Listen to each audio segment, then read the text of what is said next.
अब नेक्स्ट है forest and wild life. The case of Khejri trees, ये केस के बारे में है, ठीक है ना, खेजरी ट्रीज के बारे में कोई डाला हुआ है इन्होंने।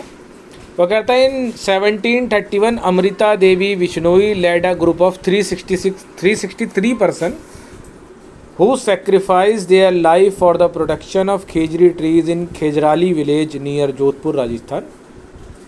कहते हैं अमृता देवी बिश्नोई ने एक ग्रुप बनाया जिसकी वो लीडर रही हैं। उसमें 363 बंदे और थे जिनकी जान गई कौन से पेड़ को बचाने के लिए, खेजरी पेड़ों को बचाने के लिए, जो खेजराली गांव में थे। जोधपुर राजस्थान में एक गांव है, ठीक है ना, खेजराली, उसके अंदर खेजरी पेड़ होते थे, तो शायद उनको काटने लगे होंगे लोग, ठीक है। तो उनको बचाने के लिए अमृता देवी बिश्नोई और उनके साथ 363 लोग और थे जिन्होंने अपनी जान गंवा दी उनको बचाने के लिए। The government has recently instituted an Amrita Devi Bishnoi national award for wildlife and conservation. फिर गवर्नमेंट ने क्या करा, जब अमृता देवी जी ने अपनी जान ही गंवा दी तो गवर्नमेंट ने उन्हीं के नाम पर एक अवार्ड बना दिया, ठीक है ना, जिसका नाम रखा उन्होंने अमृता देवी बिश्नोई, ये तो उनका नाम है, national award for wild life conservation. किस लिए कि वाइल्ड लाइफ को कंजर्वेट करने के लिए, बचाने के लिए अगर किसी ने अपनी जान बचाई, वो जान गंवाई है, तो वो अमृता देवी बिश्नोई जी थी, उनके ऊपर उन्होंने इस अवार्ड का नाम रखा, इन द मेमोरी ऑफ, उनकी याद में अमृता देवी बिश्नोई, ठीक है ना, छोटी सी कहानी थी। दूसरा है चिपको आंदोलन, कई बार हमने छोटी क्लासेस में ही पढ़ा हुआ है। The Chipko Andolan originated from an incident in a remote village called Reni in Garhwal. Garhwal में एक छोटा सा विलेज है, रिमोट विलेज मतलब आसपास में, रेनी नाम का, ठीक है ना, high up in the Himalayas in early 1970s, 1970 के आसपास की बात है। A logging contractor had been allowed to cut down the trees. Logging contractor होते हैं जो लकड़ियों के लट्ठे बनाते हैं, गोल गोल लट्ठे होते हैं ना, वो काटने के लिए उन्हें कॉन्ट्रैक्टर ने कॉन्ट्रैक्ट ले लिया होगा उन पेड़ों का। A forest close to a village, उस गांव के नियर बाई कोई फॉरेस्ट होगा, उसमें वो काटने जा रहा था। The people of the village did not want this forest to be cut down because it would have spoiled their healthy environment. उन्होंने, जो लोगों ने कहा भैया हम इसको कटने नहीं देंगे, इसकी वजह से जो हमारा एनवायरनमेंट है, जो हमारे आसपास का इकोसिस्टम है वो ख़राब हो रहा है, हम इसे कटने नहीं देंगे। तो तुमने देखा होगा चिपको आंदोलन में लोग पेड़ों से चिपक गए और उन्होंने कहा अगर तुम्हें इन्हें काटना है पेड़ों को तो तुम हमें भी काट दो। तो अब इतना कोई नहीं कर सकता कि आप पेड़ों के साथ साथ इंसानों को भी काट दो, हत्या ही हो जाएगी डायरेक्टली, समझ रहे हो ना। वन डे, चिपको आंदोलन के बारे में, one day when the man folk of the village were out for work the contractors worker came in the forest to cut down the trees. जब सुबह सुबह लोग गए, एक सेकंड देना, जब सुबह सुबह लोग गए, कह रहा one day when the man folk of the village off out for work, काम के लिए जा रहे थे सुबह सुबह वहाँ से लोग, तो उन्होंने देखा जो कॉन्ट्रैक्टर है ना वो अपने साथ कुछ वर्कर्स को लेकर आया है जो फॉरेस्ट को काटना चाह रहे हैं। In the absence of man the women of the village reach the forest quickly. तो मर्द तो अपने काम पर चले गए थे, तो औरतें जल्दी जल्दी भाग गई उस विलेज में,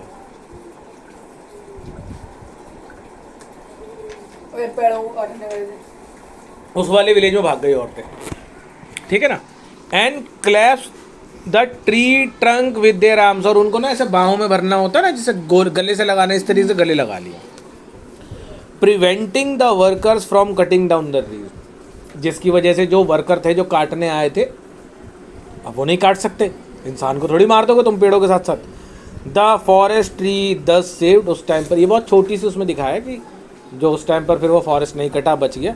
the Chipko movement quickly spread across the all communities and help in the conservation of forest, और चिपको मूवमेंट ऐसे पूरी और अलग अलग कम्युनिटीज़ में फैल गया और उसने काफ़ी मदद करी पेड़ों को बचाने के लिए, जंगलों को कटने से बचाने के लिए। अच्छा, पूछ रहा है the rainy village of Garhwal is famous for, अभी पढ़ा है रेनी विलेज कहाँ का था, गढ़वाल का था, किसके लिए फेमस था, रेनी विलेज में, हाँ चिपको आंदोलन के लिए फेमस है, ठीक है ना। The major ill effect of monoculture practice in the forest.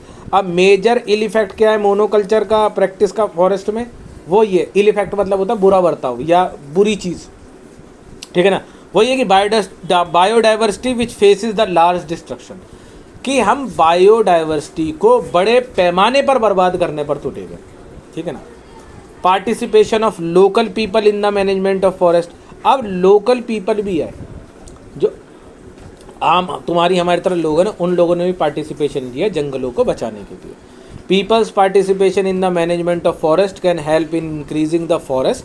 अब जब लोगों ने अपना पार्टिसिपेशन देना शुरू करा तो वो कहते हैं कि उसकी वजह से फॉरेस्ट बढ़ गए इन द सेंस ये नहीं कि फॉरेस्ट ज़्यादा हो गए, ये हो गया कि जो फॉरेस्ट कट सकते थे वो नहीं कटे तो वो रुक गए, तो नंबर ऑफ फॉरेस्ट बढ़ गए, पेड़ भी बढ़ गए, ठीक है ना। Produce as well as in their conservation, और वो बचने भी शुरू हो गए। अब जब फॉरेस्ट बच रहे हैं तो फॉरेस्ट जो हैं अपने जैसे और फॉरेस्ट को बना रहे हैं, पत्तियाँ वगैरह गिरती रहती हैं, बीज गिरते रहते हैं और पेड़ उगते रहते हैं। इन 1972 में the West Bengal forest department, अब जैसे बताया था ना गवर्नमेंट ने अपने हाथ में ले लिया, तो वेस्ट बंगाल का जो फॉरेस्ट डिपार्टमेंट था formulated a novel scheme to revive the degraded sal forest by involving local people. तो उन्होंने क्या करा, एक नोवल स्कीम चलाई, ठीक है ना, ताकि रिवाइव कर सके, दोबारा से जिंदा, रिवाइव जानते हो ना, पबजी वगैरह में वर्ड आता है रिवाइव, तो वापस से जिंदा कर सके किसको, जो डिग्रेडेड साल फॉरेस्ट था, साल की लकड़ी जो थी जो डिग्रेड हो चुकी थी उसको वापस से रिवाइव कर सके वहाँ के लोकल लोगों की मदद से। A far sighted forest officer A.K. Banerjee involve the villagers of the area around the forest in the protection of 1272 hectare of badly degraded साल फॉरेस्ट। 1272 हेक्टेयर में फैले हुए जंगल का, जो साल का जंगल था, उसको वापस से उन्हें रिवाइव करा, ठीक करा, और इसमें जो बंदा इन्वॉल्व था वो खुद फॉरेस्ट ऑफिसर थे जिनका नाम था A.K. बनर्जी। वो उस मिशन में इन्वॉल्व थे और उन्होंने अपने साथ लोकल पीपल को वहाँ के मिशन में इन्वॉल्व करा अपने। In return for help in protecting the forest, the villager were give employment। अब जब उन्होंने हेल्प करनी शुरू करी तो एम्प्लॉयमेंट भी मिलना शुरू हुआ। एम्प्लॉयमेंट मतलब पैसा भी आना शुरू हुआ उनके पास, जब काम मिल गया तो नौकरी मिल गई। तो इन बोथ सिल्वीकल्चर होता है ना, जैसे हॉर्टिकल्चर वगैरह ये सब वर्ड्स होते हैं ना, पेड़ों वगैरह से रिलेटेड, ठीक है ना। And harvesting operating the forest 25% of the final harvest produce and were allowed to collect the firewood and fodder from the forest area on a nominal payment। उन्होंने कहा तुम अपने जानवरों के लिए फॉडर ला सकते हो, चारा ला सकते हो जंगलों में से, और अपने जो खाना वाना बनाने के लिए लकड़ी चाहिए जलाने के लिए वो ला सकते हो, नॉमिनल पेमेंट, यानी बहुत ना के बराबर पेमेंट करके, जो भी उन्होंने मात्रा रखी पेमेंट की, जो भी भैया कि ये कम से कम पैसा तो हमें इतना दो। With the active and willing participation of the local people living the forest and degraded the sal forest of Arabari became thick and green within 10 year. और 10 साल लग गए वो साल का जो फॉरेस्ट था, जो सूखा गया था, डिग्रेड हो गया था, वो वापस से हरा भरा हो गया, ठीक है ना। इसके अंदर हमने इतना ही पढ़ा है, फिर अब अगली वीडियो में कंजर्वेशन ऑफ वाइल्ड लाइफ पढ़ते हैं।